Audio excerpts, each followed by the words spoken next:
Barbershop conversation, guys. Feel free, hit the subscribe button. 9 Wise. Click it below. So we're gonna talk about this tonight. Um, Bob Arum said today so casually. Actually, I haven't. Did I listen to it? I think I heard a minute clip of it. I didn't watch the full interview. But Bob Arum says Tyson Fury's gonna fight for a non-title fight, and he could be Andy Ruiz and or Robert Helenius. That sounds pretty ironic because last year that would not have been a conversation. Last year, you couldn't touch PBC fighters, especially the heavyweights, especially Andy Ruiz. You know, the fact that he's mentioning his name tells you what I incorporated yesterday.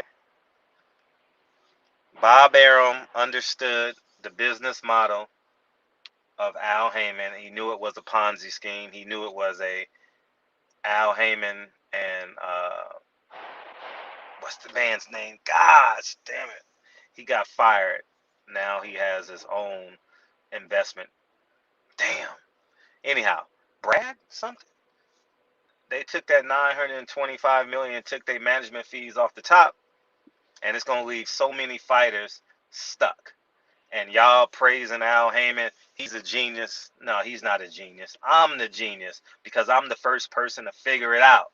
Everyone's gonna be stuck. Let me tell everybody at PBC, whether you work for PBC or a fighter for PBC, a promoter for PBC, you better get your stuff together. All right, because 2022 is going to be a tough year for PBC. Not unless he gets a big windfall from another investment firm or I don't know. But Al Heyman is filthy rich. Ain't no way in hell in 5 years he spent 925 million. No way, no how. It's not adding up, you know. And uh, I'm encouraging everybody, like Andy Ruiz. He's getting aggressive. He's reaching out to WBC president. What he should have did was call Canelo. That's what he should have did. But the fact that Andy Ruiz is feverly reaching out for a fight on another network is pretty different. And I know you guys are going to compare that to the Anthony Joshua fight and say he reached out to it, but it's a little bit different. It's a little bit different. And Andy Ruiz hasn't fought since last May, and he needs a check. Robert Helenius is a PBC fighter, right? He just beat Kawanaki 2 times. He was one of Deontay Wilder's sparring partners. PBC fighters, hear me out and hear me good. If you are not signed to Luis Ducupis or Samson, you're not going to fight on a regular basis. I don't care if you're Earl Spence. I don't care if you're Charlo. I don't care if you're Tank Davis. It ain't happening. The most you will fight is once every 8 months. That's just the facts. And if you don't believe me, look at how your career is going. And you was fighting way more frequently earlier when Al had a lot of money. But right now in 2021, going into 2022, there's no fight dates. Luis Ortiz is on pay-per-view. Um, Fox is not putting up any money, as you can see with the Luis Ortiz, Charles Martin. And you say, why wasn't that fight on Showtime? You know why that fight wasn't on Showtime? Because Steven Espinoza, for the first time in their career, in the first time in their business relationship, he has the upper hand on Al Heyman. Do you understand that? That's why that fight is going on pay-per-view. Because that is a Showtime, that is a ready-made fight for Showtime. He's like, I don't want that fight. I don't want it. And obviously, he has to fulfill some dates on both networks, and they paying them pennies on the dollar. You know, Steven Espinoza probably will never admit to this, but at one hand, at one point in their relationship, Al Heyman had him by the what's the correct terminology? I don't know, but he had him in a compromised position, and it was very obvious by the fights he was getting. And he bit his tongue and openly in the media, but at the end of the day, you knew they were getting the scrums, and Fox was getting all the elite fighters. But now that didn't pan out. Fox didn't make any money on boxing, and and now we are uh, waiting for the demise. Now, people are going to say, Fred, you're hating. Well, how about if I'm hating on Al Heyman, then you're hating on the 200 fighters that can't get dates. You're hating on the 200 fighters that's not getting paid. It's only 15 fighters that are happy, y'all. It's only 15. Half of them don't speak English, so you don't know who they are. But they ain't fighting.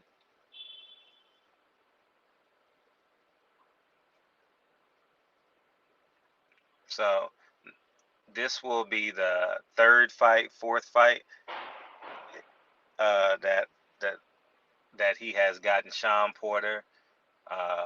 What's the other gentleman's name? Oh man, kid out of New York, Marcus Brown, and now Helenius or Andy Ruiz, if it comes to fruition. You know, Bob Arum plays Dr. Jekyll and Mr. Hyde, so we never know what he's thinking or what he's gonna do or how he's gonna do it. So it is what it is with him. But I will say this: if you are a PBC fighter, you better listen to me. I know the real, all right?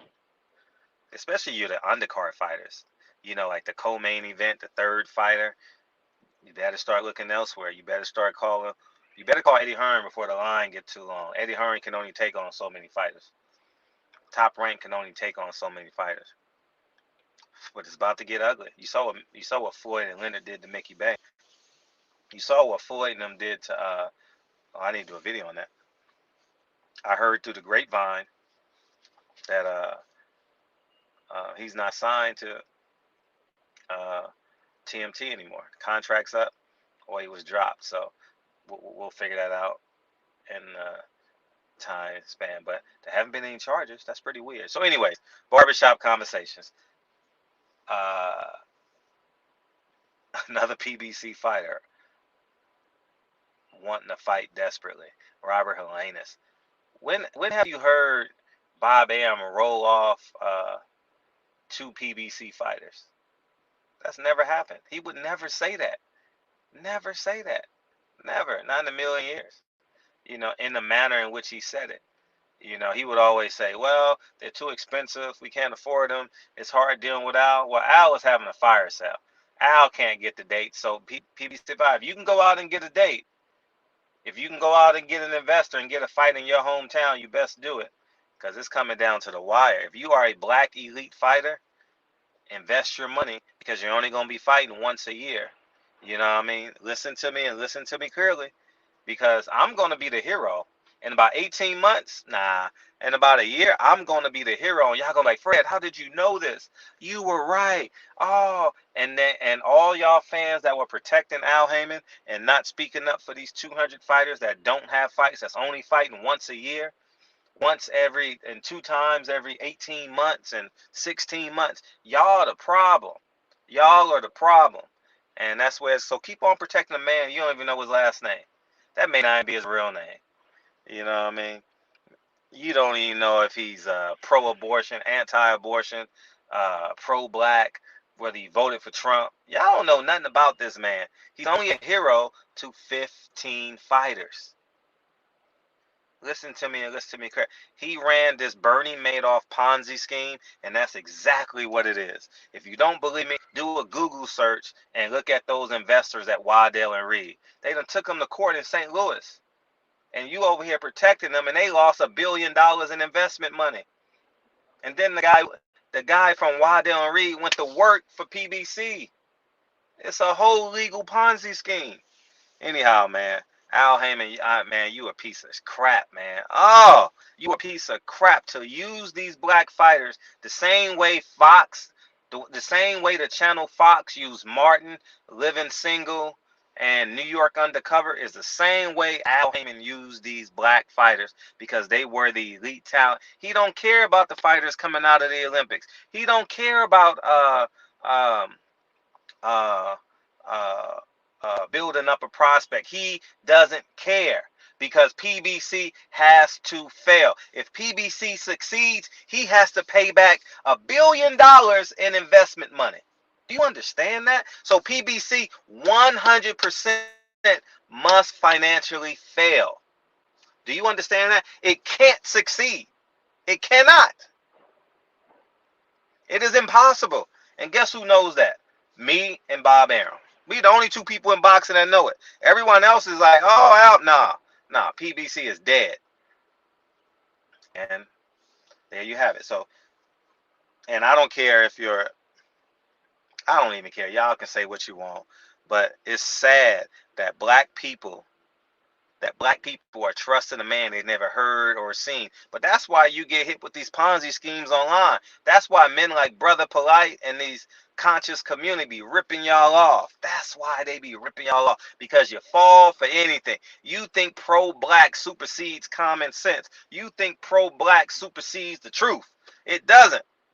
It doesn't. Barbershop conversations. It's only 15 happy PBC fighters, if that. Trust me when I say that. DM a PBC fighter right now and ask him, is he happy? How many times? No, don't ask him, is he happy? That's a setup question. Ask, how many times would you like to fight a year? He gonna say 3 or 4. Didn't Earl Spence say 3 or 4? He ain't fighting. The most he can fight this year is 2 times. He's fighting in March. He'll be lucky to get back in November. Watch me. Trust me when I say, ain't no money. Al Heyman needs, guess who he needs? He needs ESPN to get on board. He needs them to pick up the tab. Barbershop conversations, man. I know too much. And being frugal is the right way to be. You know, y'all laugh at me because I sleep in the hotel lobby Saturday night after the fight and catch the first plane 6 a.m., 5 a.m. in the morning when I used to go to fights. Oh, I remember people say, Fred, why are you sleeping in the lobby? And I could see them kind of want to clown me a little bit. I'm winning now. I've been winning. I've been winning my whole life. But I'm not paying $200 a night in New York City when all I got to do is stay up an additional 3 hours, and fights in New York end at 1 o'clock in the morning. Nah, I'm not doing that. I'm going to sit in the hotel lobby for 4 hours, sneak on the shuttle that takes the fighters to the airport, and fly out of LaGuardia or JFK. That's what I do. And you guys laugh at Bob Arum for being frugal. Yeah, he was cheap with a lot of fighters, many fighters, more fighters than I can count on my extremities. Yeah, but that's why he stayed in business. And this ain't no cap for Bob Arum. This is how to run a business. Stay under your Mendoza line. No matter what business you have. And this is why Americans live above their means. This is why 73% of Americans, no matter the job you have or possess, is living paycheck to paycheck. That's why. Understand. There's a reason why Bob Arum outlasted Don King, outlasted. Yeah, there was some. I agree with you. You guys say, what about his business practice? All of them are crooked. Bob Arum's crooked. Bob Arum's crooked in terms of his business practices. But he understood the bottom line of money. And when you understand, the same way I teach you guys money is the same way when I interview Bob Arum, you guys need to understand how he runs his business so you can stay afloat in a COVID era. Understand that. Al Heyman ran a Ponzi scheme, dog. Straight Ponzi scheme. And I'm not capping for Bob Arum, but I will say you got to give the man respect for staying in business for 60 years when a man like Al Heyman ran a Ponzi scheme, stealing the money from Waddell and Reed. Straight Ponzi scheme. And you know how many fighters he left out to dry, just like Fox? Didn't that lady from Living Single says Fox, the network Fox channel used us? Google it. They used us. They used the black fan base to build up their network, and they sure did. They doing it with football. They doing it with baseball. They doing it with college football. They doing it, and we fall for it every time. So here's what you do. You put your honesty and integrity. Look at how Bob Arum has been in business for 50 years. You put your sauce on it. You put your integrity on it. You put your honesty on it. And you stay in business for 50 years. People are afraid to tell you the truth. People are too afraid to say, there's a reason why this man's in business for 50 years, and there's a reason why PBC fighters are struggling. There's a reason why Tank Davis can only fight once or twice a year. There's a reason. There's a reason why Earl Spence will never fight 4 times a year. Never. There's a reason why the Charlos will never fight 4 times a year. He fought in June. When's he fighting again? When's he fought? June? He ain't fought. He only fought 1 time this year. You think he's happy? You see that big house he got? You see all those cars he got? Oh yeah. Oh yeah. Oh yeah. Anyways, barbershop conversations. Y'all get intelligent. Y'all get wise. Put your pro-blackness and understand how Bob Arum's in business, how how all these men has been in business for 50 years in boxing. Who who do we know that's been in business for a long time and has been successful? Uh, shit, man. Don King is out at 90. Bob Arum is in at 50, thriving. So I'm trying to I'm trying to help you. You know what I mean? Uh, um, Look at Dame Dash. Look at Dame Dash business model.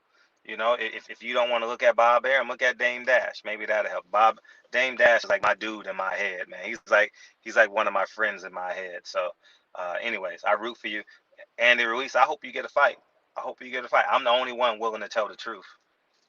You know what I mean? So, anyways, man, barbershop conversations. Click the link below. 9 Wise. Yeah, I'm gonna stay on it because when this comes to a head, y'all gonna be like, wow, how did Fred know this? Wow. Barbershop conversations. Feel free to hit the subscribe button. I'll holla. Peace.